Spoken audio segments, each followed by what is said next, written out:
శుక్లాంబరధరం విష్ణుం శశివర్ణం చతుర్భుజం ప్రసన్నవదనం ధ్యాయేత్ సర్వవిఘ్నోపశాంతయే.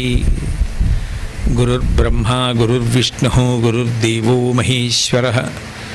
గురుస్సాక్షాత్ పరం బ్రహ్మ తస్మై శ్రీగురవే నమః. వ్యాసాయ విష్ణురూపాయ వ్యాసరూపాయ విష్ణవే నమో వై బ్రహ్మనిధయే వాసిష్ఠాయ నమో నమః. కూజంతం రామ రామీతి మధురం మధురాక్షరం ఆరుహ్య కవితాశాఖాం వందే వాల్మీకికోకిలం. శృతిస్మృతిపురాణానాం ఆలయం కరుణాలయం నమామి భగవత్పాదశంకరం లోకశంకరం. వాగర్ధావివ సంపృక్తౌ వాగర్ధ ప్రతిపత్తయే జగతః పితరౌ వందే పార్వతీ పరమేశ్వరౌ. సూక్తిం సమగ్రయతున స్వయమేవ లక్ష్మీ శ్రీరంగరాజమహిషీ మధురైకటాక్షైః. వైదగ్ధ్యవర్ణగుణగుంభనగౌరవైర్యాం ఖండూలకర్ణకుహరాः కవయోధయంతి. హైమోర్ధ్వపుండ్రమజహన్మకుటం సునాసం మందస్మితం మకరకుండలచారుగండం బింబాధరం బహుళదీర్ఘకృపాకటాక్షం. శ్రీవేంకటేశముఖమాత్మని సన్నిధత్తాం.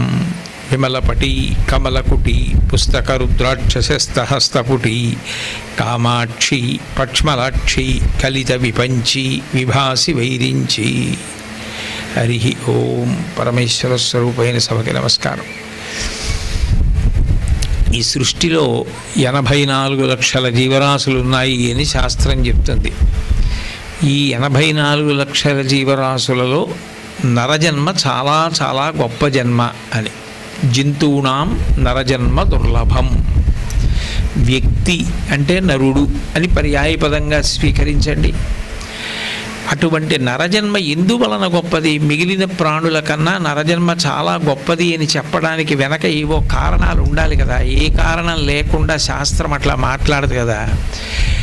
ఆ కోణంలో పరిశీలన చేసినప్పుడు మిగిలిన ఏ ప్రాణికి కూడా భగవంతుడు కంఠం ఇవ్వలేదు. కంఠము అంటే మాట్లాడగలిగిన శక్తిని ఇవ్వలేదు. ఒక్క మనుష్య ప్రాణి మాత్రం మాట్లాడగలడు. మాట ద్వారా అవతల వారికి ఉన్న అజ్ఞానాన్ని తీసివేయగలడు. కేవలము మాట వలన తాను తరించిపోగలడు. భగవంతుని యొక్క నామం పలకడం అలవాటైతే చాలు. నామస్మరణ ధన్యోపాయం నహి పశ్యామో భవతరణి. కలియుగంలో భగవంతుని యొక్క నామం పలకడం కన్నా కూడా మోక్షానికి తేలికైన మార్గం వేరొకటి ఉండదు.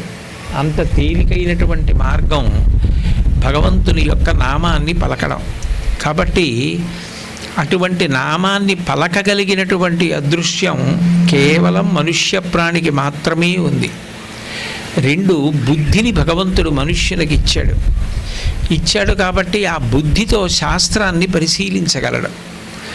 గురువుని స్వీకరించి గురువు ద్వారా విద్యని సంగ్రహించగలిగినటువంటి అదృష్టం మనుష్య ప్రాణికి మాత్రమే ఉన్నది. పైగా మిగిలినటువంటి ప్రాణులతో పోల్చడం కాదు, దేవతలతో కూడా పోల్చినప్పుడు మనుష్యుడే అధికుడు. సాధారణంగా మనం దేవతలు గొప్పవారు అనుకుంటాం. కానీ ఒక కోణంలో పరిశీలన చేసినప్పుడు దేవతల కన్నా గొప్పవారు ఎవరు అంటే మనుష్యులే. కారణం ఏమంటే దేవతలకి కర్మాధికారం లేదు. వాళ్ళు యజ్ఞయాగాది క్రతువులు చేసే అవకాశం లేదు. కానీ మనుష్యుడు మాత్రం యజ్ఞయాగాది క్రతువులు చేసి దేవతలకి కూడా ఆహారాన్ని అందిస్తాడు. పైగా దేవతలు కొత్తగా ఇక పుణ్యం సంపాదించడానికి అవకాశం ఉండదు. క్షీణే పుణ్యే మర్త్యలోకం విశంతి. ఒకసారి వాళ్ళ పుణ్యం పూర్తి అయిపోయిన తర్వాత వాళ్ళు దేవతా పదవులలోంచి కింద పడిపోతారు. మళ్ళీ మనుష్య జన్మలోకి వచ్చేస్తారు. తప్ప మోక్షం పొందడానికి కావలసినటువంటి శాస్త్ర పరిశీలనం చేసే అవకాశం దేవతలకు ఉండదు. కానీ నరజన్మకున్న గొప్పతనం ఏమిటంటే తాను శాస్త్ర పరిశీలనం చేసి జ్ఞానమును పొంది దాన్ని అలా ఉంచు. దాని గొడవ నీకు ఎందుకు? అలా వదిలి అలా ఉంచు. అది లేకపోతే మాట్లాడడం కష్టం. కూర్చోను. కాబట్టి శాస్త్ర పరిశీలనం చేసి మంచి కర్మలు చేసి జ్ఞానమును పొంది ఆ జ్ఞానము వలన ఇక మళ్ళీ పుట్టవలసిన అవసరం లేకుండా మోక్షాన్ని పొందడానికి ఒక్క నరుడికే అవకాశం ఉంది. గొప్ప పుణ్యం చేసుకుని దేవతా పదవులలోకి వెళ్ళి స్వర్గలోకంలో మంచి మంచి స్థానములను అధిష్ఠించడానికి అవకాశము నరుడికే ఉంది. అట్లాగే నాకు శాస్త్రం అక్కర్లేదు, ఏ ప్రమాణం అక్కర్లేదని కేవలము పాపకర్మలు చేసి అధప్పతనమైపోయి కొన్ని కోట్ల జన్మలు తిరియక్కుగా మారిపోయేటటువంటి దురవస్థని నరుడే పొందుతాడు. నాకు ఏ శాస్త్రం అక్కర్లేదు, గురువు అక్కర్లేదు, దేనితోనూ సంబంధం లేదు, నా ఇష్టం వచ్చినట్లు నేను ప్రవర్తిస్తానన్నవాడు భూమికి అడ్డంగా వెన్నుపాము ఉండే ప్రాణిగా పుట్టడాన్ని తిరియక్కు అంటారు. కొన్ని కోట్ల జన్మలు తిరియక్కుగా మారిపోతాడు. అందుకే ఇంత గొప్పదైన నరజన్మ రావడం ఒకెత్తు, ఆ నరజన్మ యొక్క వైభవాన్ని నిలబెట్టుకోవడం ఒకెత్తు. ఈ నరజన్మ యొక్క వైభవాన్ని నిలబెట్టుకోవడానికి ప్రయత్నపూర్వకంగా అందరూ కూడా 8 గుణములను పొందాలి అని గౌతమ మహర్షి ధర్మసూత్రములలో చెప్పారు. ఈ 8 గుణములు అందరికీ తప్పకుండా ఉండాలి. ప్రయత్నపూర్వకంగా అందరూ కూడా సాధన చేసి వాటిని అనుష్ఠించాలి, వాటిని పొందాలి. ఈ 8 గుణములు పొందలేకపోతే ఇంత గొప్ప నరజన్మ భగవంతుడు ఇచ్చినా అది సార్థక్యాన్ని పొందకుండా పాడైపోతుంది. అందుకే అటువంటి 8 గుణములు ఏవో ఋషి చెప్పాడు. అందున గౌతమ మహర్షి అంటే సామాన్యమైన మహర్షి కారు, మహాపురుషుడు. ఋషులకు మనం ఎందుకు రుణపడతామంటే మనం తరించడానికి కావలసిన మంచి మాటలన్నీ కూడా నిస్వార్థంగా ఋషులు చెప్తారు. అట్లా ఆయన 8 గుణములు చెప్పారు. ఆ 8 గుణములలో మొట్టమొదటిది దయా సర్వభూతేషు, శాంతి, అనసూయ, శౌచం, అనాయాసం, మాంగళ్యం, అకార్పణ్యం, అస్పృహ, చేష్టదా, అష్టదా గుణ ఆత్మగుణా అని. ఆత్మగుణములు అని వ్యక్తి ఈ 8 గుణములను తప్పకుండా సంతరించుకోవాలి. అందులో మొట్టమొదటి గుణంగా చెప్పబడినది ఇది అంటే దయా సర్వభూతేషు. మనుష్య ప్రాణికి అన్ని ప్రాణుల యందు కూడా దయ ఉండాలి. దయ భగవంతుని యొక్క లక్షణం. దయ కలిగిన వ్యక్తి ఎక్కడైనా కనపడితే అంత మంచి మనసు, అంత కరుణ కలిగిన వాడిగా పుట్టడం భగవంతుని యొక్క అనుగ్రహానికి పాత్రుడైన వాడికి మాత్రమే సాధ్యమవుతుంది. ఇతరుల కష్టం ఎలా ఉందా నాకు అనవసరం, నా పని నాకు అయిపోతే చాలు అని అనుకోవడం సర్వసాధారణంగా లోకంలో కనపడుతుంది. అట్లా కాకుండా తాను ఒరిపిడికి గురైనప్పటికీ కూడా ఇతరులు సంతోషంగా ఉండాలి అని చెప్పి ఇతరుల మీద ప్రేమ, ఇతరుల యందు దయ, తాను తీర్చలేకపోయినా అవతల వాళ్ళ కష్టాన్ని చూసి మనసు కరిగిపోయే లక్షణాన్ని సంతరించుకోగలిగితే, అంత మంచి మనసు ఏర్పడగలిగితే దానిని దయ అంటారు. మనిషిలో ఉండేటటువంటి ప్రేమకే దయ అని పేరు. ఆ ప్రేమ ఒక్కొక్కసారి ఒక్కొక్కరి యందు అభివ్యక్తమైనప్పుడు ఒక్కొక్క పేరు చేత పిలవబడుతుంది. పెద్దలు కనపడినప్పుడు వారి పట్ల చూపించిన ప్రేమకి గౌరవము అని పేరు. చాలా విజ్ఞులైన వారు మనకి బోధ చేసి మనని ఉద్ధరించేటటువంటి వారు కనపడగానే వంగి నమస్కరించే విధానానికి వినయము అని పిలువబడుతుంది. మనకి జీవోద్ధరణ చెయ్యగలిగిన వారు అంటే వారు ఏమి బోధ చెయ్యక్కర్లేదు, కేవలం వాళ్ళకి ప్రదక్షిణం చేసి నమస్కారం చేస్తే చాలు. వాళ్ళు మన జీవుణ్ణి ఉద్ధరించి కొన్ని జన్మల పాటు కావలసినంత పుణ్యాన్ని సంతరించి పెట్టగలిగిన పరమ పవిత్రమైన వ్యక్తులు ఎవరున్నారో వారి పట్ల మనం చూపించే ప్రేమకి భక్తి అని పేరు. గురుభక్తి. గురువుగారు జన్మ జన్మాంతరములకు కావలసినటువంటి పుణ్యమును మనకు అందిస్తాడు. అందుకని గురువు గారి పట్ల భక్తి, తల్లి పట్ల భక్తి మాతృభక్తి, తండ్రి పట్ల భక్తి పితృభక్తి, దేశము పట్ల భక్తి దేశభక్తి. భక్తి అన్నమాట ఎక్కడ అన్వయమైనా వాళ్ళు మనకి జన్మ జన్మాంతరములు ఉద్ధరించగలిగిన వారు అని గుర్తు. దైవభక్తి. భక్తి అన్నమాట చెప్తారు. బాగా చిన్నవాళ్ళు, ఏమీ తెలియని వాళ్ళు, వాళ్ళ యొక్క తప్పు క్షమించి వాళ్ళు వృద్ధిలోకి రావాలనేటటువంటి ప్రేమతో ప్రవర్తించడాన్ని వాత్సల్యము అంటారు. ఇలా ప్రేమ ఒక్కొక్కరి పట్ల అభివ్యక్తమైనప్పుడు ఒక్కొక్క రూపాన్ని, ఒక్కొక్క పేరుని సంతరించుకుంటుంది. కానీ ఈ దయాగుణం అనేటటువంటిది మాత్రం ప్రధానంగా ఎవరిది అంటే భగవంతుని యొక్క గుణం. ఆ గుణమును పొందినవాడు భగవంతుడు ఎట్లా అయితే అందరి చేత ఆశ్రయింపబడతాడో ఆ దయాగుణం కలిగినటువంటి వ్యక్తిని కూడా అందరూ ఆశ్రయిస్తారు.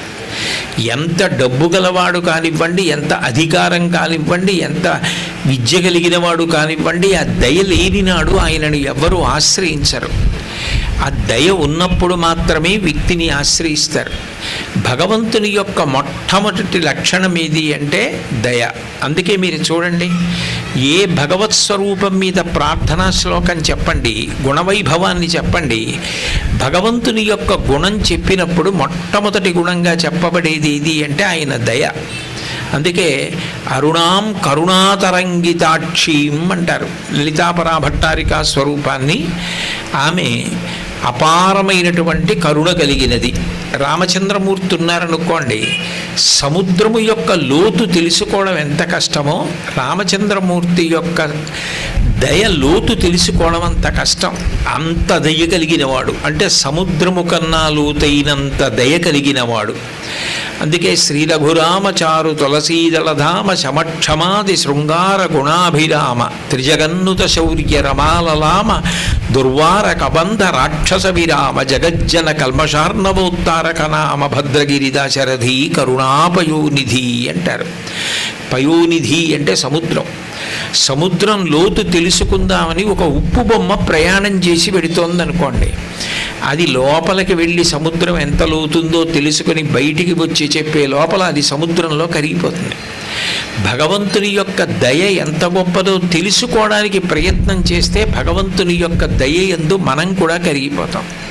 అందుకే ఈశ్వరుడు దయాసముద్రుడు. అందుకని దాశరథి కరుణాపయోనిధి అంటారు. శంకరాచార్యుల వారి శివానంద లహరి చేస్తూ శివుడెవరు అంటే రాశీభూతమైన కారుణ్యమే అని, కారుణ్యామృతవర్షిణం ఘన విపద్గ్రీష్మచ్చిదాకర్మఠం విద్యా సస్య ఫలోదయాయ సుమనః సంసేవ్యమిచ్ఛాకృతిం నృత్యన్ భక్తమయూరమద్రినిలయం చెంచజ్జటామండలం శంభో వాంఛతి నీలకంధర సదా త్వమే మనశ్చాతకః అంటారు.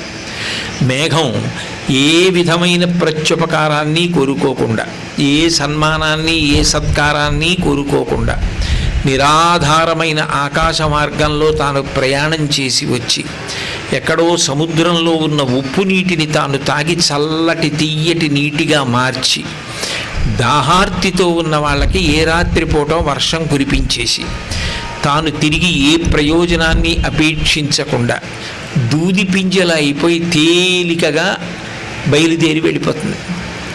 ఇవ్వడానికి వచ్చినప్పుడు బరువుగా వస్తుంది, ఇచ్చేసిన తరువాత ఇక తిరిగి ఏమీ కోరుకోదు, దూది పింజల అయిపోయి గబగబ గబగబా వెళ్ళిపోతుంది.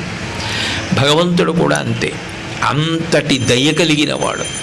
కలలోనంతన్మున్నెరుంగని మహాకష్టాత్ముడైనట్టి దుర్బలుడాపత్ సమయంబునన్ నిజపతాబ్జాతంబు ఉల్లంబునన్ తలపన్ అంతని వచ్చి ఆర్తిహరుడై తన్నైన ఇచ్చున్ సునిశ్చల భక్తిభావములన్ భజించు వారికిటడే సంపద్విశేషోన్నతుల్ అంటుంది కుచేరుడి భార్య.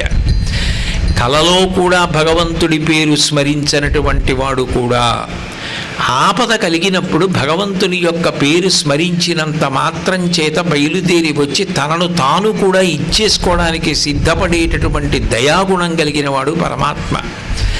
అందుకే భగవద్గీతలో ఆయనే చెప్పుకుంటూ చతుర్విధా భజంతే మాం జనా సుకృతినోర్జున ఆర్తో జిజ్ఞాసురర్థార్థి జ్ఞానీచ భరతర్షభ అన్నాడు.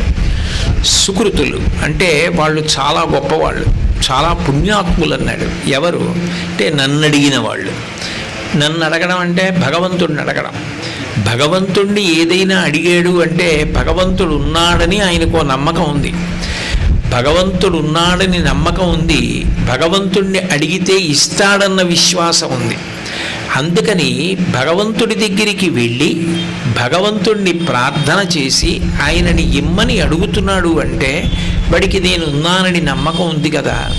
కాబట్టి వాడు పుణ్యాత్ముడు, నా దృష్టిలో వాడు చాలా గొప్పవాడు. అందుకని సుకృతినోర్జున అన్నాడు. వాడు సుకృతి చాలా గొప్పవాడు. ఆర్తో చాలా కష్టంలో ఉన్నవాడు, జిజ్ఞాసు, నా గురించి తెలుసుకోవాలనుకున్నవాడు, అర్ధార్థి, ఏవో మంచి పనులు చేయడానికి డబ్బు కావాలనుకున్నవాడు, జ్ఞానీచ భరతర్షభ, జ్ఞాని అయినవాడు, అంతటా ఉన్న పరబ్రహ్మాన్ని తెలుసుకున్నవాడు కూడా సముద్రంలో కెరటం సముద్రాన్ని ఎట్లా స్తోత్రం చేస్తే బాగుంటుందో అట్లా నన్ను స్తోత్రం చేస్తున్నాడు. అందుకని జ్ఞానీచ భరతర్షభ, జ్ఞాని కూడా నన్నే పూజ చేస్తున్నాడు అంటాడు. అందరూ భగవంతుణ్ణి ఆశ్రయిస్తారు. ఆయన యొక్క దయకు హద్దు లేదు. అంత దయ కలిగిన వాడు కాబట్టే రాత్రివేళ మనం నిద్రపోతుంటే మన ఊపిరి ఆయన తీయిస్తున్నాడు. ఆయన ఊపిరి తీయడం ఆపేశాడు అనుకోండి, తెల్లవారేటప్పటికి శివం ఎక్కడుంటుంది? రాత్రి తినమంటే తినలేను నిద్దట్లో ఉండగా ప్రవచనం చేయండి అంటే చేయలేను, నిద్దట్లో ఉండగా నడవండి అంటే నడవలేను. నిద్దట్లో ఉండగా ఇవన్నీ చెయ్యని నేను నిద్దట్లో ఉండగా నాకు తెలియకుండా ఊపిరి ఎలా తీశాను అంటే, తీయించిన వాడు ఒకడున్నాడు, వడిబాయక తిరిగే ప్రాణబంధుడా అంటాడు అన్నమాచార్యుల వారు. అది కూడా ఒకే వేగంతో ఎగూపిరో దిగూపిరో నిద్దట్లో వచ్చేయకుండా ఒకే వేగంతో ఊపిరి తీయించేటప్పటికి తెల్లవారేటప్పటికి ఇంద్రియములన్నిటికీ చైతన్యాన్నిచ్చి బడలికని తీర్చి ఉత్సాహపరచి తెలివొచ్చేటట్టు చేసినటువంటి నిర్హేతుక కృపాకటాక్ష వీక్షణమూర్తి ఎవరున్నాడో ఆయన పరమాత్మ. అంతటి దయాశాలి. ఆయన దయకు హద్దు లేదు. నేను తిన్న పప్పన్నం, నేను తిన్న కూరన్నం, నేను తిన్న పచ్చడి అన్నం లోపలికి వెళ్ళిపోయి కలిసిపోయిన తర్వాత, అమాశయపాకం అయిపోయిన తర్వాత, నా భార్య వండిన గిన్నెలో అన్నం పూర్తయిపోయి చిట్ట చివరి ముద్ద నేను తింటూ ఉండగా పొరపాటున కక్కేస్తే, అయ్యో ఇక వండిన అన్నం లేదు, పప్పు లేదు, కూర లేదు అన్నా నేను కక్కింది మళ్ళీ నేను తినడానికి ఇష్టపడను. కానీ ఇవన్నీ కలిసిపోయి కడుపులో ఉంటే ఆయన మాత్రం లోపల అగ్నిహోత్ర స్వరూపమై దాన్ని జీర్ణం చేస్తున్నాడు. అందుకే ఆయనే అంటాడు, నేను అగ్నిహోత్ర స్వరూపంగా ఉండి పచాన్యన్నం చతుర్విధం, అహం వైశ్వానరో భూత్వా ప్రాణినాం దేహమాశ్రిత ప్రాణాపాన సమాయుక్తం పచాన్యన్నం చతుర్విధం. వైశ్వానరాగ్నిస్వరూపంగా లోపల ఉండి నేనే ఆ ఆహారాన్నంతటినీ కూడా జీర్ణం చేసి శక్తినిస్తున్నాను. అంటే ఇంకా భగవంతుడు చేసేటటువంటి ఉపకారానికి, ఆయన చేసేటటువంటి మేలుకి తిరిగి కృతజ్ఞత చెప్పడం నిజానికి ఎవరికీ సాధ్యమూ కాదు. భగవంతుని యొక్క దయతో కూడిన గుణములను వర్ణించడము ఎవరికీ సాధ్యం కాదు. కబీర్దాస్ గారు ధరతీ సబ్ కాగజ కర్రవు లేకిని సబ్ బనరాయి సాత సమందకి మసికర్రవు హరిగుణలి ఖా నజాయ్ అంటాడు. ఈ భూమినంతటినీ కాగితం చేసుకుని సప్త సముద్రాలలో ఉన్న పదార్థాన్ని సిరాగా మార్చుకుని అరణ్యాలలో ఉన్న కలపనంతటినీ కలంగా మార్చుకుని వీటన్నింటినీ కలిపి నేను భగవంతుని యొక్క గుణములు వ్రాయడానికి సాధనంగా చేసుకుని ప్రయత్నం మొదలుపెట్టినా భగవంతుని యొక్క దయాగుణములను వర్ణించడానికి నాకు ఈ పదార్థములు కానీ నా బుద్ధి వైభవం కానీ సరిపోవు అంటాడు. అనంత గుణ సముద్రుడు భగవంతుడు. ఆయన గుణములలో గొప్ప గుణం దయ. అంత దయ లేకపోతే ఎంత పాపం చేసిన వాడిని, భగవంతుడు లేడని తిట్టిన వాడికి కూడా ఆయన అన్నం జీర్ణం చేస్తున్నాడే, ఆయనకి కూడా శక్తినిస్తున్నాడే, ఆయన్ని కూడా నడిపిస్తున్నాడే, ఆయన్ని కూడా అంత ఆదరిస్తున్నాడే, ఆయనలో కూడా ఒక గుణాన్ని చూస్తున్నాడు.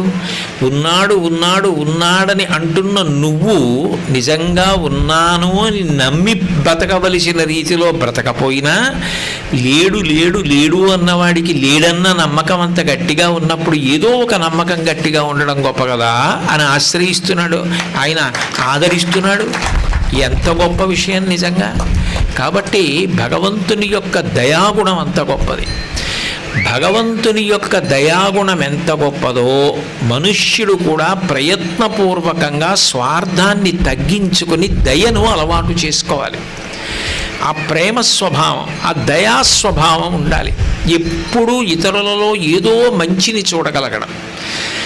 నేను వాళ్ళకి ఉపకారం చేస్తే నేను నష్టపోయేదేం లేదు, నేను వాళ్ళకి ఉపకారం మాత్రమే చేస్తాను.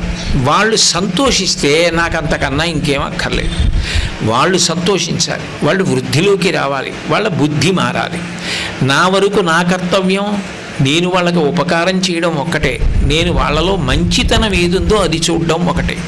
అంతేకాని ప్రతిదానికి వాళ్ళల్లో ఉన్న చెడుని చూసి అసలు మంచి చేయడానికి అవకాశం లేని స్థితిని నేను కల్పించుకోకూడదు. ఏ ప్రాణి కష్టం చూసినా మనసు కదలాలి, అటువంటి స్వభావం కలగాలి. అందుకే మీరు చూడండి, భగవంతుని యొక్క దయాగుణం ఎలా ఉంటుందో ఈ దేశంలో గురువుల యొక్క దయాగుణం కూడా అట్లాగే ఉంటుంది. నిజానికి ఋషులు వాంగ్మయం ఎందుకు ఇవ్వాలి? వాల్మీకి మహర్షి రామాయణం ఎందుకు రాయాలి? వ్యాసుడు భారతం ఎందుకు రాయాలి?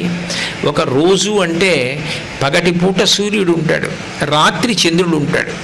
సూర్యుడు ప్రకాశించిన పగలు, చంద్రుడు ప్రకాశించిన రాత్రి కలిపి ఒక రోజు అవుతుంది. సూర్యవంశాన్నంతటినీ కూడా వాల్మీకి మహర్షి వర్ణించి రామాయణాన్ని ఇచ్చారు.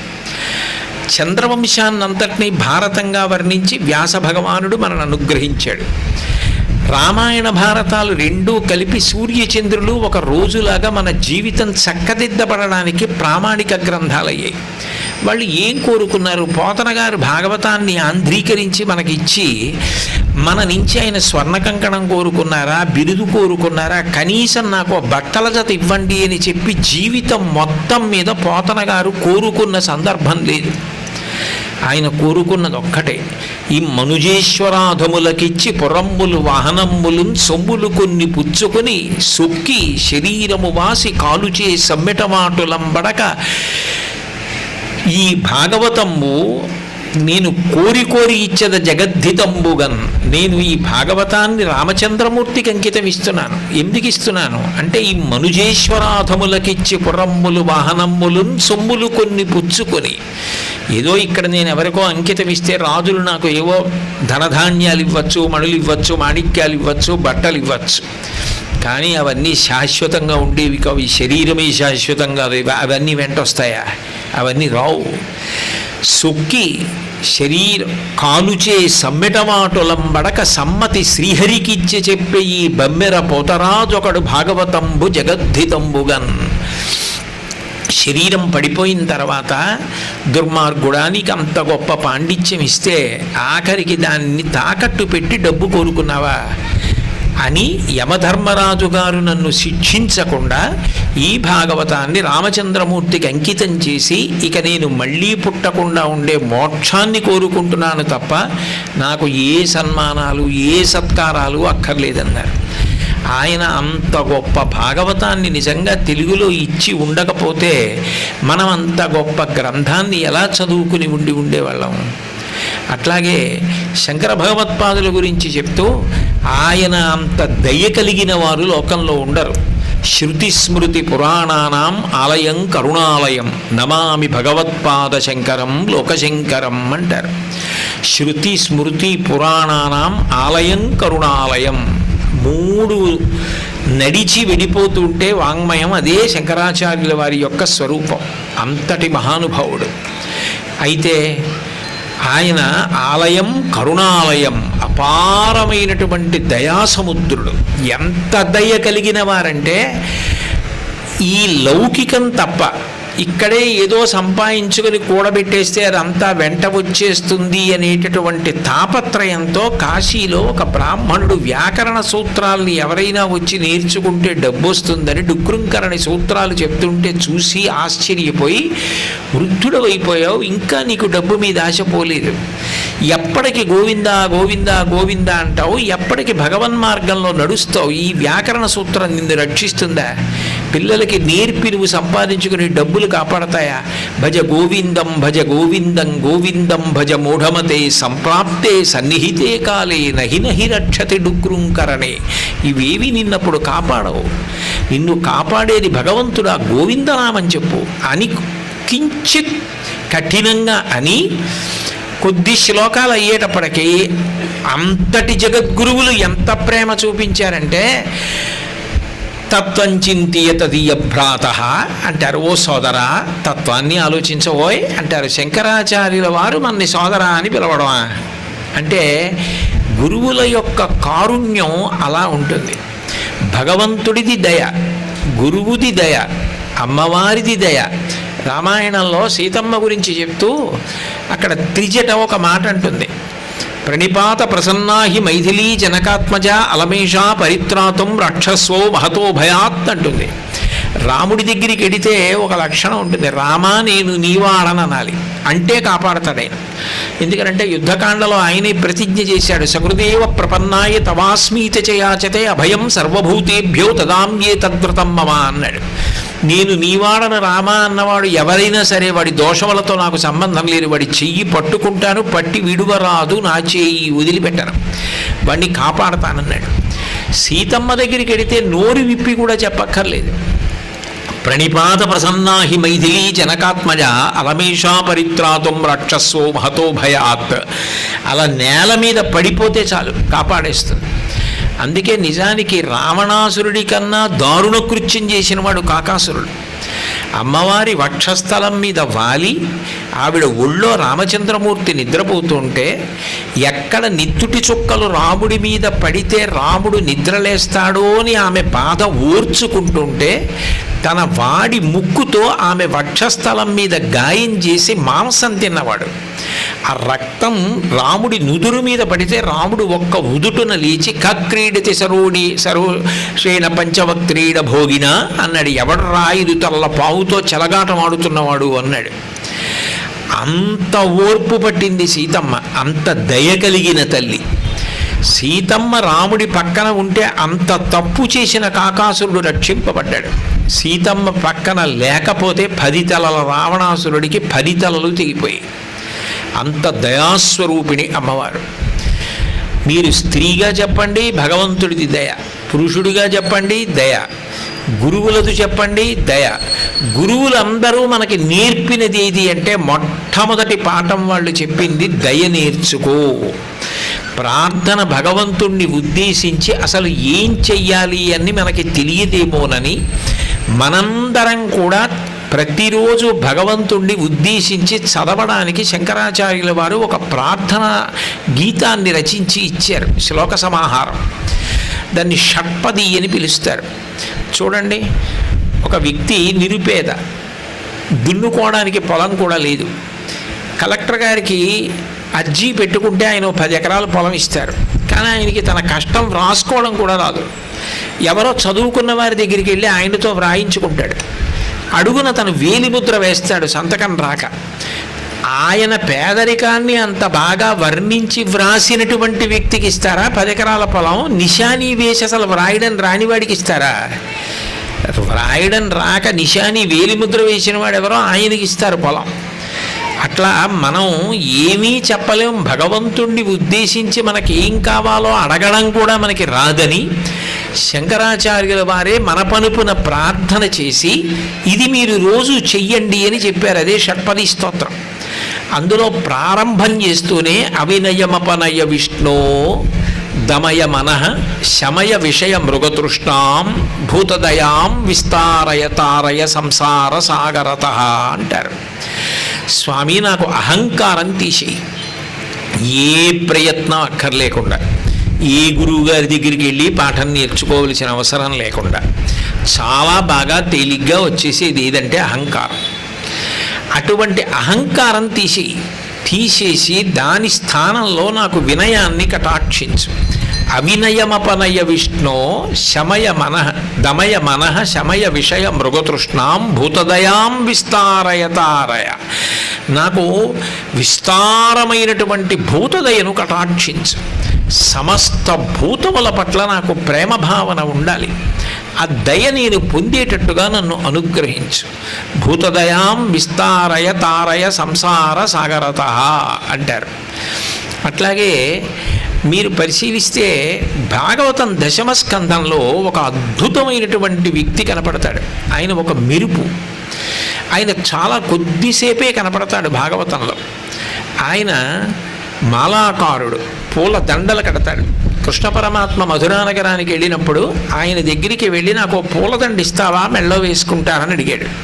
ఇంతకన్నా నాకు భాగ్యం ఏముంది, ఇన్నాళ్ళ నుంచి కంసుడికి పూలదండలు కడుగుతున్నాను, ఇవాళ మీరు నా దగ్గరికి వచ్చారు స్వామి, తప్పకుండా వేసుకోండి అని మంచి పుష్పమాల తీసి కృష్ణ పరమాత్మ మెళ్ళో వేశాడు. కృష్ణుడు అన్నాడు నీకేం కావాలని అడిగాడు. ఆయన కేవలం ఒక మాలాకారుడు, పుష్పములు దండకట్టే వ్యక్తి, అంటే మహదైశ్వర్య సంపన్నుడేం కాడు. ఆయన అడిగినది ఏమిటంటే నీ పాద కమల సేవయు నీ పాదార్చకులతోడి నెయ్యము నితాంత అపార భూతదయయు తాపసమందారా నాకు దయసేయగదే అని అడిగాడు. ఇప్పటికే చాలామంది పెద్దలు పూజ అయిపోయిన తర్వాత తీర్థం తీసుకునేటప్పుడు ఈ పద్యం చెప్పి తీర్థం తీసుకుంటారు. నీ పాద కమల సేవయు, నేను బ్రతికున్న నాళ్ళు హే భగవన్ నీ పాదకమల సేవ చెయ్యాలి. నీ పాదార్చుకులతోడి నెయ్యమును, నీ యందు భక్తి కలిగిన వాళ్ళతో నాకు స్నేహం ఉండాలి. నితాంత అపార భూతదయయు, నాకు సమస్త భూతముల పట్ల దయ ఉండాలి. అన్ని భూతములను నేను ప్రేమించగలగాలి. ఎందుకని అంటే ఈ సృష్టిలో ఒక విచిత్రం ఉంది. ఆహారం కోసం తప్ప ఏ ఇతర ప్రయోజనం కోసమూ కూడా సర్వసాధారణంగా ఒక ప్రాణి ఇంకొక ప్రాణిని వాడుకోదు. ఓ పెద్ద పులి ఉందనుకోండి, ఓ కుందేటిని చంపితే ఆ కుందేలు మాంసం తినడానికి చంపుతుంది. సింహం ఏనుగుని చంపిందనుకోండి, ఏనుగు మాంసం తినడానికి చంపుతుంది. కానీ మనిషి అట్లా కాదు. ఈ సృష్టిలో ఎన్ని ప్రాణులున్నాయో అన్ని ప్రాణులలో ఉన్నటువంటి గొప్ప గొప్ప శక్తులను తన ప్రయోజనం కోసం వాడుకుంటాడు. తాను కొండెక్కాలి. కొండెక్కడం అంత తేలిక విషయం కాదు. గుర్రానికి డెక్కలు చీలి ఉండవు కాబట్టి గుర్రం మీద తాను కూర్చుని కొండెక్కుతాడు. గాడిద బరువు మోస్తుంది, దానికి ఒక బలహీనత ఉంటుంది అంటారు, మరి నాకు తెలియదు. బరువు వేసేసిన తర్వాత దాని ముందు ఒక పాత బట్ట ఒకటి చూపించి దులిపి మీద వేస్తే ఆ బట్ట ఒకటే ఉందనుకుని బరువు మోస్తుందిట. ఎలా మోసినా బరువు మాత్రం మోస్తుంది పాపం. అది గాడిదని ఉపయోగించుకొని బరువులు మోయిస్తాడు. ఒక ఆవు పాలు పిండి తీసుకెళ్ళి అభిషేకం చేసి ఉత్తమ లోకాలు పొందడానికి కావలసిన పుణ్యాన్ని సముపార్జించుకుంటాడు. కదలలేక ఎండలో ఉండిపోయిన మారేడు చెట్టు దళాలు తీసి శివార్చన చేసి ఆ పుణ్యంతో తాను ఈప్సితములను నెరవేర్చుకుంటాడు. గరికెని కోసి తెచ్చి విఘ్నేశ్వరుడికి సమర్పించి విఘ్నేశ్వరుడి యొక్క అనుగ్రహములతో విఘ్నములను పోగొట్టుకుంటాడు. ఒక చేప నీటిలో ఎలా విడుతోందో చూసి దాన్ని అనుకరించి ఈత కొడతాడు. ఒక పక్షి ఆకాశంలో ఎలా ఎగరగలుగుతోందో చూసి విమానాన్ని సృష్టించాడు. నెమలి ఎలా నాట్యం చేస్తోందో చూసి దాన్ని బట్టి నృత్యం నేర్చుకున్నాడు. కోకిల పంచమస్వరాన్ని చూసి దాన్ని బట్టి సంగీత విద్యను ఏర్పాటు చేసుకున్నాడు. కుక్కకి విశ్వాసం ఉంటుంది, ఒక్క కబళం పడేస్తే అది యజమాని కోసం చచ్చిపోవడానికి కూడా సిద్ధపడుతుంది. దానికి ఆ లక్షణం ఉందని తెలిసి దానికి గుప్పెడు మెతుకులు పెట్టి రాత్రివేళ తాను పడుకుని కుక్కతో ఇంటిని కాపలా కాయించుకుంటాడు. అన్ని ప్రాణులను తన కొరకు వాడుకోగలిగిన వాడు మనుష్యుడొక్కడే. అయినప్పుడు అన్ని ప్రాణులను కాపాడవలసిన లక్షణం కూడా మనుష్యులకు ఉండాలి. దానికి అన్ని ప్రాణుల పట్ల ప్రేమ ఉండాలి. ప్రేమ ఎందుకు ఉండాలి అంటే ప్రేమ ఉండడానికి ఒక కారణం ఉంటుంది.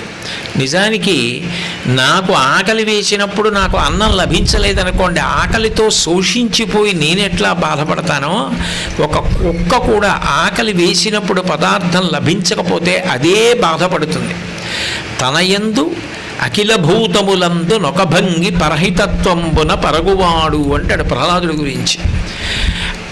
అన్ని ప్రాణులలో ఉన్నది కూడా సమహితత్వంబున పరగువాడు. ఆ మాటకొస్తే అందులో ఉన్న జీవుడు ఒకడే, నాలో ఉన్న జీవుడు ఒకడే. ఆ జీవుడికి భేదం లేదు. ఆకలేస్తే అన్నం కోసం అది పరితపిస్తుంది, దాహం వేస్తే నీళ్ల కోసం పరితపిస్తుంది, భయం వేస్తే పరిగెడుతుంది, రోగం వస్తే చాలా కొట్టుకుంటుంది. దానికి మరణం ఉంది, దానికి జననం ఉంది. నిజానికి నాకున్నన్ని అవసరాలు దానికి లేవు. నాకు బట్టలు కావాలి, దానికి అక్కర్లేదు. నాకు ఇల్లు కావాలి, దానికి అక్కర్లేదు. నాకు నా మనవలు, మునిమనవలు, ఇనుమనవలు వాళ్ళందరూ కూడా బాగుండడానికి కావలసినంత సంపాదన ఉండాలి, కానీ దానికి అక్కర్లేదు. నాకు మణిమాణిక్యాలు కావాలి, దానికి అక్కర్లేదు. నాకు గడియారం ఉండాలి, దానికి అక్కర్లేదు. నాకు కళ్ళజోడు ఉండాలి, దానికి అక్కర్లేదు. పాపం అది చాలా అడగదు. చాలా సామాన్యమైన జీవితం మిగిలిన జంతువులది. అపారమైన కోర్కెల పుట్ట మనిషి. అవి తీరడానికి అన్నిటిలో ఉన్న విభూతి ఏదుందో అని తాను వాడుకుంటూ ఉంటాడు. మరి అందులో ఉన్నది కూడా జీవుడే అయినప్పుడు ఆ జీవుడు శోషించకుండా వాటిని రక్షించాలి. అందుకనే భూతయజ్ఞము అని ప్రతి గృహస్థుకి విధించింది శాస్త్రం. అన్నం అంతా తినేసిన తర్వాత ఉత్తరాపోసనమని పడతారు. ఈశాన్య దిక్కు నుంచి ఇంగిలి చేత్తోనే ఈశాన్య దిక్కు వరకు నీళ్లు తిప్పాలి. అలా ఎందుకు తిప్పుతారంటే అనేక పాపములు చేసి శరీరం విడిచిపెట్టేసిన వాళ్ళు స్వర్గలోకానికి వెళ్ళలేదు.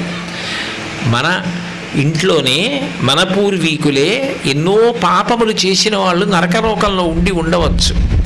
వాళ్ళకి తర్పణ రూపంలో బొటనవేలు మించి విడిచిపెట్టిన నీళ్లు అందించరు.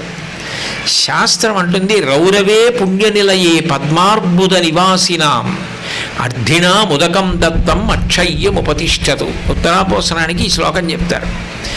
మీరు ఎన్నో పాపములు చేసి రౌరవే అపుణ్య నిలయే, అపుణ్య నిలయం అంటే నరకం, పుణ్యనిలయం స్వర్గం. మీరు నరకలోకంలో కొట్టుమిట్టాడుతున్నారు. మీకు నిజానికి నేను కుడి చేతి బొటనవేలు మించి నీరు విడిచిపెడితే మీకు అందదు. అందుకని ఎంగిలి చేత్తో ఇచ్చిన నీళ్లు కానీ పిలక మించి జారిన నీళ్లు కానీ మీకు అందుతాయి. అందుకని నేను ఇవాళ భోజనం అయిపోయిన తర్వాత ఎంగిలి చేతి నీటిని ఉత్తరాపోసనంగా ఇస్తున్నాను.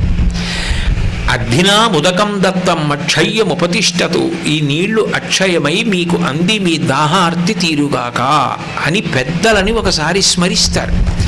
తనకు ముందు పుట్టిన వారి యందు ప్రేమ, వాళ్ళు తరించడానికి వాళ్ళ పేరు చెప్పి పుణ్యకార్యాలు చేస్తాడు.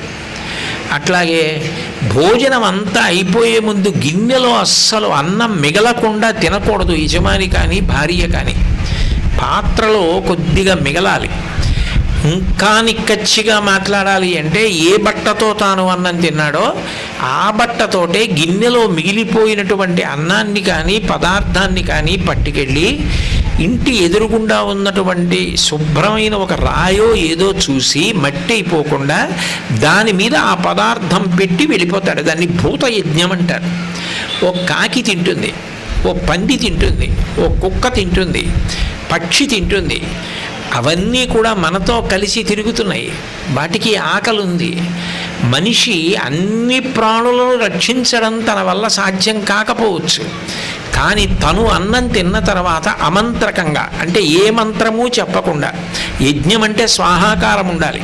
స్వాహాకారం లేకుండా భూతబలి అంటారు దేవాలయంలో. అయితే పట్టుకెళ్ళి ఇంటి ముందు గట్టు మీద పెట్టేస్తాడు. పెట్టేస్తే దానిని ప్రాణులు తింటాయి. తిని అవి సంతోషిస్తాయి. ఈ ఇంటి యజమాని మాకు భూతబలి పెట్టాడు, మేము తినడానికి అవకాశం ఇచ్చాడని ఆ ప్రాణులలో ఉన్న జీవుడు సంతోషిస్తాడు. అది మనిషి చెయ్యాలి, మిగిలిన ఏ ప్రాణి చెయ్యదు. ఇది పంచమహాయజ్ఞములను ఉంటాయి. పంచమహాయజ్ఞములలో భూతయజ్ఞాన్ని నువ్వు చేసి తీరాలి. ఎన్ని ప్రాణం ఉన్న చెట్లు నరికేశావో, ఎంత ఎండిపోయాయో, ఎంత చిత్రియ పట్టావో, ఎన్ని మేకులు కొట్టావో, ఆ చెట్టు ఎంత శోషించిందో. అందుకని తప్పకుండా ఇంట్లో మొక్క పెంచి నీళ్లు పోయాలి, ఇంకో చెట్టు పెంచాలి. అప్పుడు ఆ వెళ్ళిపోయిన చెట్టు బాధ ఉపశమిస్తుంది. నా వంశాన్ని నిలబెట్టాడు, ఇంకో చెట్టు పెంచాడని. ఇది మనిషికి ఉండవలసిన లక్షణం. భూతదయ ఉండి తీరాలి. ఆ దయ లేనివాడు నిజానికి మనుష్యుడే కాడు అంది శాస్త్రం. పోతన గారు అసలు కఠినంగా మాట్లాడరు. ఆయన పద్యాలు అంత సౌమ్యంగా ఉంటాయి. అటువంటి పోతన గారు భాగవత ప్రారంభంలో ఒక మాట అన్నారు. చేతులారంగ శివుని పూజింపడేని, నోరు నొవ్వంగ హరికీర్తి నుడువడేని, దయయు సత్యంబులునుగా తలపడేని, కలుగనీటికి తల్లుల కడుపు చేటు. అమ్మ వాణ్ణి కంటున్నప్పుడు మృత్యు సదృశమైన వేదన పొందింది. ఎంత రక్తం పోయిందో. ఒక్కొక్కసారి తల్లి బ్రతుకుతుందో బ్రతకదో తెలియదు. ఆమె బ్రతకదు అని కూడా చెప్తారు. నన్ను కన్నప్పుడు మా అమ్మగారు బ్రతకరు అని చెప్పారట. ఈవిడ ఒక్కనాటికి బ్రతకరు, అదృష్టం ఉంటే ఆ బిడ్డ బ్రతకచ్చు అని చెప్పారు. కానీ ఏమో భగవత్కృప, నేను మా అమ్మ కూడా బ్రతికాం. కాబట్టి మృత్యు సదృశమైన వేదనలు పొంది పిల్లవాడిని కంది. ఆ పిల్లవాడికి ప్రేమ లేకపోతే మనిషిలో ఏదో ఒక మంచితనాన్ని చూసి అందరినీ ప్రేమించడం రాకుండా ఇంకా కనపడ్డ ప్రతి వాణ్ణి వెనక్కి తిరగగానే విమర్శించడం ఒకటే అలవాటైతే అది ఎట్లా మనుష్య జన్మ అవుతుంది? అసలు దయ లేకపోతే ఇతరులలో ఒక్క గుణం నీకు కనపడలేదా? ఏదో ఒక్క గుణమన్నా లేకుండా ఉంటాడా మనిషి అన్న తర్వాత? ఒక్క మంచి గుణమైనా ఉంటుంది. ఏ ఒక్క గుణం కనపడకుండా ఎప్పుడూ ఇతరులలో ఉన్నటువంటి దోషాలే కనపడితే అది వాళ్ళది కాదు, దోషం మనదవుతుంది. తప్పులెన్నువారు తండోపతండంబులు విజనులకెల్లా ఉండు తప్పు, తప్పులెన్నువారు తమ తప్పులెరుగరు విశ్వదాభిరామ వినురవేమ అంటాడు వేమన. తప్పు లేనివాడెవడు లోకంలో? అందరికీ తప్పులుంటాయి. ఎవరూ తప్పు లేనివాడు కాదు, ఎక్కడో అక్కడ ఏదో దోషం చేసిన వాడే. కానీ తప్పు ఉండడం తప్పు కాదు, అస్తమానం ఇతరుల యొక్క తప్పు పట్టడం పెద్ద తప్పు. ఇతరుల యందు నీకు ప్రేమ పెరగాలి అంటే ఇతరుల యొక్క గుణములను చూడడం నీకు అలవాటు కావాలి. ఎంతకాలం పూజామందిరంలోనే భగవంతుణ్ణి చూస్తావు? విశ్వమునందు విశ్వనాథుణ్ణి చూడాలి, లోకమునందు లోకేశ్వరుణ్ణి చూడాలి. అంతటా భగవంతుణ్ణి చూసిన నాడు నీకు సమాజాన్నంతటినీ కూడా అట్లా ప్రేమించగలిగిన లక్షణం వస్తుంది. అందుకు సరస్వతీ పూజ చేయిస్తారు. శారదా నవరాత్రుల్లో సరస్వతీ పూజ చేయించడం అంటే పిల్లల్ని తీసుకొచ్చి పుస్తకాలు పెట్టి పూజ చేయించడం కాదు. సరస్వతీ పూజ అంటే శారదా నవరాత్రుల్లో కాకినాడలో మేము చేస్తుంటాం. అంటే మేము చేస్తున్నాం అంటే మా గొప్ప కాదు, శాస్త్రం చెప్పిన పూజ. సరస్వతీ పూజ అంటే సమాజ హితమునకు ఏది అవసరమో అది ఏ పరికరము ద్వారా అభివ్యక్తమవుతోందో దాన్ని ఎవరు వాడుతున్నారో వారు ఆ పరికరమునకు పూజ చేయాలి. ఒక పురోహితుడు పంచాంగం పెట్టి పూజ చేస్తాడు, ఒక రైతు నాగలి పెట్టి పూజ చేస్తాడు, కుండలు చేసే ఆయన దానికి సంబంధించిన పరికరం పెట్టి పూజ చేస్తాడు, వైద్యుడు గుండె చప్పుడు వినే పరికరం అక్కడ పెట్టి పూజ చేస్తాడు, ఒక శిల్పి ఉలిని అక్కడ పెట్టి పూజ చేస్తాడు, ఒక సాంకేతిక పట్టభద్రుడు ఆయన వాడేటటువంటి ఇంగ్లీష్లో టీ అక్షరం లాంటి బద్ద అక్కడ పెట్టి పూజ చేస్తాడు. ధర్మశాస్త్రాలు నమ్ముకున్న వ్యక్తి రామాయణ భారత భాగవతాది గ్రంథములను అక్కడ పెట్టి పూజ చేస్తాడు. ఒక ఇల్లాలు వంట గరిటె పెట్టి పూజ చేస్తుంది. ఆమె అంత బాగా వండి పెడుతోంది కాబట్టి ఆ యజమాని పిల్లలు శక్తితోటి మంచి పనులు చేయగలుగుతున్నారు. మేము సరస్వతీ పూజ చేస్తే పెద్ద పెద్ద డాక్టర్ల దగ్గర నుంచి, లాయర్ల దగ్గర నుంచి, ఇంజనీర్ల దగ్గర నుంచి, సంగీతవేత్తలు, వీణ వాయించేవాళ్ళు, వేణువు వాయించేవాళ్ళు, ఫిడేలు వాయించేవాళ్ళు, అందరూ అన్ని పరికరములు, వసంత మంటపం అంతా నిండిపోతుంది. అన్ని పరికరాలు పెట్టి అందరూ వచ్చి అన్నీ పూజ చేస్తారు. అటువంటి ప్రత్యేక పూజ సరస్వతీ పూజ. అంటే ఇన్ని ఉపకరణములలోంచి వాళ్ళ యందు సరస్వతి అభివ్యక్తమవుతోంది. గోడ కట్టే వ్యక్తి అంత అందంగా గోడ కట్టకపోతే ఇల్లు ఎక్కడి నుంచి వస్తుంది? ఎలా భద్రంగా ఉంటావు? అందుకని తాపీ పెట్టి తాపీ వారితో పూజ చేయిస్తాం, అందరం కలిసి కూర్చుని పూజ చేస్తాం. ఆయా పరికరముల నుండి సరస్వతి వస్తోందంటే సమాజంలో అందరూ అలా ఉండడం వల్లే నువ్వు సంతోషంగా ఉండగలిగావు. సరస్వతి చదువు ఒక్కటే కాదు, ఇన్ని రూపాలలో అభివ్యక్తమగుచున్నది.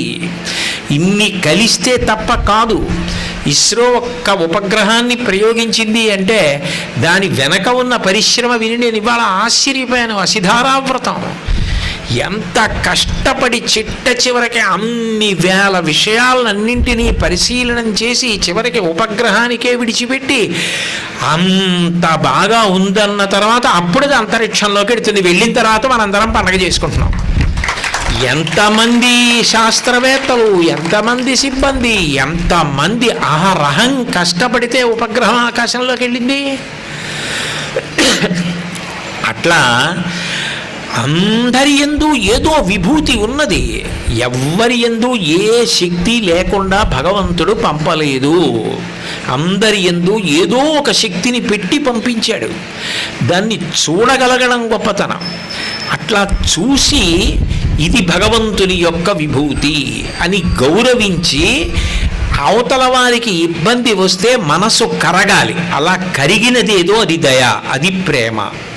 నిజానికి అట్లా ఎవరు దయ కలిగిన వారు ఉంటారో వారు ఇక వేరుగా ఏ విధమైన ప్రయత్నం లేకుండానే మోక్షాన్ని పొందుతారు. మీకు దానికి నేను ఒక ప్రబలమైన ఉదాహరణ చెప్తాను. మాకు తూర్పుగోదావరి జిల్లాలో లంకల గన్నవరం అనే ఒక ఊరు ఉంది. అక్కడ డొక్కా సీతమ్మ గారని ఒక తల్లి ఉండేది. ఆవిడ నిరతాన్నదాత. ఎవరు ఇంటికి వచ్చినా అమ్మ అన్నం తినొచ్చామన్నా కూడా చింతకాయ పచ్చడి చేతికి రాసి కొద్దిగా నాకి వెళ్ళండి అనేవారు ఆవిడ. అంటే అంతమందికి అన్నం పెట్టేవారు. ఆ రోజుల్లో బొంబాయిలో ధనగుప్తుడు అని ఒక వ్యాపారి ఉండేవాడు. ఆయన కొడుకు పేరు వరహాల శెట్టి, ఒక్కగానొక్క కొడుకు. కానీ వ్యసనాలు అలవాటు చేసేసుకుని భార్యని కొడుకుని కూడా చూడకుండా ఐశ్వర్యం అంతా నాశనం చేసేస్తుంటే తండ్రి కోడల్ని మనవణ్ణి తన దగ్గర పెట్టుకుని కొడుకుని వరహాల శెట్టిని ఇంట్లోంచి వెళ్ళగొట్టేశాడు. పోలీసులు వెతుకుతున్నారు, అప్పటికే దొంగతనాలు అవి మొదలెట్టాడు.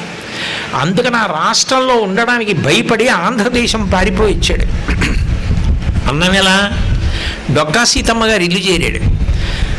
రోజు 2 పూట్ల అన్నం తినేవాడు. పాపం ఆ తల్లి ఏమీ అడిగేవారు కాదు, ఎవరు వచ్చినా అన్నం పెట్టేవారు. చక్కగా 2 పూట్ల అన్నం తింటున్నాడు. కానీ వ్యసనం అది ఎక్కడికి పోతుంది? కొన్నాళ్ళు అయ్యేటప్పటికీ కడుపు నిండా అన్నం దొరుకుతోంది, కానీ మద్యపానం చేసి చాలా రోజులైపోయింది, చెయ్యాలనిపించింది. అందరూ పడుకుంటే రాత్రి డొక్కా సీతమ్మ గారు ఆరేసుకున్న పట్టు చీర తీసి మడత పెట్టుకుని పారిపోతున్నాడు. వాడి దురదృష్టం, అక్కడ పడుకున్న వాళ్ళ చేయి తొక్కాడు. అందరూ లేచి పట్టుకున్నారు. ఇంతటి మహాపుణ్యశీలి ఆవిడ చీర ఎత్తుకుపోతున్నావా అని స్తంభానికి కట్టేసి దేహశుద్ధి చేశారు. అందరూ తలో దెబ్బ వేశారు. ఈ అలజడికి సీతమ్మ గారికి తెలివి వచ్చింది. ఆవిడ బయటకు వచ్చారు. ఒంటి మీద తట్లు తేరి ఉన్నాడు ఆయన. వెంటనే ఆవిడ గబగబా వచ్చి కట్లు విప్పేసి అతన్ని లోపలికి తీసుకెళ్ళి, ఏ తల్లి కన్న బిడ్డో, ఇంతమంది ఇలా కొడుతుంటే ఆ తల్లికి తెలిస్తే ఎంత ఏడుస్తుందో, ఎందుకురా నాయన ఇటువంటి తప్పులు నేర్చుకున్నావు, ఎందుకు నేర్చుకున్నావురా, మీ అమ్మ ఎంత ఏడుస్తుందిరా అని ఆవిడ పెరట్లోకి తీసుకెళ్ళి పీట వేసి కూర్చోపెట్టి ఒంటికి నూనె రాసి తలస్నానం చేయించి వేడి నీళ్లు పోసి ఒళ్ళు తుడిచి వాళ్ళ ఆయన గారిని అడిగి పట్టుపంచి ఇచ్చి 50 రూపాయలు ఇచ్చి కళ్ళమ్మ నీళ్లు పెట్టుకుని, కన్న తల్లిలా ఇంకెప్పుడూ తప్పు చేయకురా తండ్రి, ఇలా దెబ్బలు తినకరా నాన్న, జీవితంలో వృద్ధిలోకి రారా అని పట్టుకుని ఏడి చేస్తే వాడి మనసు కరిగిపోయింది. అన్నాళ్ళు తప్పులు చేసిన వాడు ఇంత ప్రేమ తప్పు చేసిన వాడి మీద. అమ్మ మీ పాదాల మీద ప్రమాణం చేస్తున్నాను, జీవితంలో ఇంకా నేను తప్పు చేయను, మీరు చూపించిన దయకి కరిగిపోయాను, నా పాపాలన్నీ ప్రక్షాళనం అయిపోయాయని బొంబాయి వెళ్ళిపోయి తండ్రి గారి దగ్గరికి వెళ్ళి నేను మారిపోయానని వ్యాపారం తండ్రితో కలిసి చేసి బాగా సంపాదించి డొక్కా సీతమ్మ గారి దర్శనం కోసమని కొడుకుని భార్యని తీసుకుని వచ్చాడు. కానీ అప్పటికే డొక్కా సీతమ్మ గారి శరీరం వదిలేశారు. ఆవిడ దయని చూసి ఎడ్వర్డ్ I ఆయన పట్టాభిషేకం చేసుకునేటప్పుడు డొక్కా సీతమ్మ గారిని తీసుకురమ్మని ఆహ్వానం పంపించాడు జిల్లా కలెక్టర్తో. ఆవిడ నేను రానంటే కనీసం ఆవిడ చిత్తరువు పంపించమని దాన్ని పక్కన ఆసనం మీద కూర్చోబెట్టి పట్టాభిషేకం చేసుకున్నాడు ఆవిడికి పువ్వులు వేసి. దయ అంత గొప్పది. వైశాఖ శుక్ల నవమి నాడు సాయంకాలం పశ్చిమం నుంచి తూర్పుగా ఆవిడ శరీరం వదిలిపెట్టినప్పుడు ఆవిడ బ్రహ్మస్థానంలోంచి పైకి లేచి ఒక వెలుగు తూర్పు దిక్కుగా వెళ్ళిపోతుంటే, ఆ రోజుల్లో ఇప్పుడున్నంత సాంకేతిక పరిజ్ఞానం లేదు. అమలాపురం దగ్గర ఇందుపల్లి గ్రామంలో వేద పండితులు పెరట్లో కూర్చొని మాట్లాడుకుంటూ ఆ జ్యోతిని చూసి ఎవరో మహాత్ముల శరీరం విడిచిపెట్టారు, ఆత్మజ్యోతి వెళ్ళిపోతోందన్నారు. మరునాడు దినపత్రికలో చూస్తే డొక్కా సీతమ్మ గారి శరీరం వదిలిపెట్టారు. దయ కలిగినటువంటి వాడు భగవంతుని యొక్క లక్షణమునే పొందాడు కాబట్టి భగవంతుని యందే ఐక్యమవుతాడు. రతిదేవోపాఖ్యానం భాగవతంలో అదే. అప్పటికి 48 రోజులు అయిపోయింది రతిదేవుడు అన్నం తిని. కొద్దిగా అన్నం లభించింది, తిందాం అనుకుంటున్నాడు. ఎవరో ఒకళ్ళ ఆకలితో ఉన్నామని రావడం, వాళ్ళకి పెట్టేయడం. చిట్ట చివర మంచినీళ్ళు ఉన్నాయి, అవి తాగబోతున్నాడు. ఇంకొక వ్యక్తి దీనుడు వచ్చి నాకు ఆకలిగా ఉంది ఏమైనా పెట్టమన్నాడు. ఉన్నదంతా పెట్టేశాను, నీళ్లున్నాయి, ఇవి కూడా తాగనివ్వమేమిట్రా అనలేదు ఆయన. ఆయన ఏది పెట్టలేకపోతున్నాడో చెప్పి బాధపడ్డాడు. అన్నము లేదు, కొన్ని మధురాంబువులున్నవి త్రావుమన్నా, ఎల్ల శరీరధారులకు ఆపద కలిగిన వారి ఆపదల్ క్రన్నన మాన్పి వారికి శుభంబులు చేయుట కంటే నుండు మీలున్నదే నాకు దిక్కు పురుషోత్తముడొక్కడే తెలుపు పుల్కస అంటూ ఆయన ఆ ఉన్న నీళ్లు, నా దగ్గర అన్నం లేదు నీళ్లున్నాయి తాగమని ఇచ్చేశాడు. ఆ వచ్చిన వ్యక్తి నీళ్లు తాగుతుంటే దేవతలందరూ ప్రత్యక్షమయ్యారు.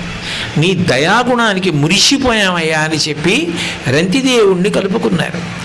అంటే దయ కలిగినటువంటి మనిషి ఎవరో వాణ్ణి చూసి భగవంతుడు అంత పొంగిపోతాడు. మనిషికి ఉండి తీరవలసినటువంటి గొప్ప గుణం ఏది అంటే దయాగుణం. అది భగవంతుని యొక్క మొట్టమొదటి గుణం. నిజానికి ఆ దయ భగవంతునికి లేకపోతే మనం తిన్నది ఎలా జీర్ణం అవుతోంది, కంటి మీద రెప్ప ఎందుకు పడుతోంది, రాత్రి ఊపిరి ఎవరు తీస్తున్నారు, గుండె ఒకే వేగంతో ఎందుకు కొట్టుకుంటోంది, రక్తం ఆపాదమస్తకం ఒకే వేగంతో ఎలా ప్రవహిస్తోంది, చర్మము, రక్తము, మాంసము, కొవ్వు, అస్థి, శుక్ల, మేధ అన్న 7 ధాతువులతో ఈ శరీరం ఇలా ఎలా నిలబడింది, 9 రంధ్రములు కలిగిన తోలు తిత్తి, 2 ముక్కులు, 2 కళ్ళు, 2 చెవులు, 6 నోరు, 7 మలద్వారం 8 మూత్రద్వారము 9, అది కాక రోమకోపములు కొన్ని లక్షల రంధ్రములు కలిగిన తోలు తిత్తిలో ప్రాణ అపాన వ్యాన ఉదాన సమాన నాగ కూర్మ కృకర ధనంజయ దేవదత్తములు అనబడేటటువంటి 10 వాయువులు ఆయన ఆజ్ఞ అయ్యే వరకు అట్లాగే నిలబడిపోతున్నాయంటే ఆయన ఎంత దయామయుడు భగవంతుడు. నా దయాగుణం చేత బ్రతుకుతున్న నువ్వు అదే దయాగుణాన్ని నేర్చుకున్న నాడు నేను సంతోషిస్తాను. నీకు ఆ దయ లేని నాడు నాకు ఇష్టం ఉండదు. అన్నిటికన్నా మనిషికే దయ ఉండాలి. పులి దయతో ఉండాలి, సింహం దయతో ఉండాలి, ఏనుగు దయతో ఉండాలి. ఈ మాటలు ఎవరు చెప్పరు. దయ ఉండవలసినది ఎవరికి అంటే మనిషికే. అందుకని గౌతమ ధర్మ సూత్రాలలో మొట్టమొదట ఉండి తీరవలసిన గుణంగా గౌతముడు మనుష్య జాతికి అందరికీ కూడా ఇది అలవాటు చేసుకోండి, కఠినంగా ఉండడం అలవాటు చేసుకోవద్దు, మనసు మెత్తగా ఉండడం అలవాటు చేసుకోండి. ఇతర ప్రాణుల యొక్క కష్టంలో అందులో ఉన్న జీవుడి కష్టాన్ని చూసి ఆ జీవుడు ఈ జీవుడు వేరు కాదు. పైన ఉన్న ఆ తోలు తీసేస్తే, పైన ఉన్న పంజరం తీసేస్తే జీవుడి బాధలు ఒక్కటే. కాబట్టి నేను నా శక్తి మేరకు అవతల వాళ్ళని ఆదుకుని సంతోషిస్తానని పెట్టి సంతోషించగలిగిన లక్షణం ఉన్నవాడెవడో వాడిని చూసి భగవంతుడు సంతోషిస్తాడు. అందుకని మొట్టమొదట ఉండవలసిన లక్షణంగా వ్యక్తికి గుణవైభవంలో మొదటి గుణం దయ. అందుకని దయా సర్వభూతేషు, సమస్త భూతముల యందు మనిషికి దయ ఉండాలి.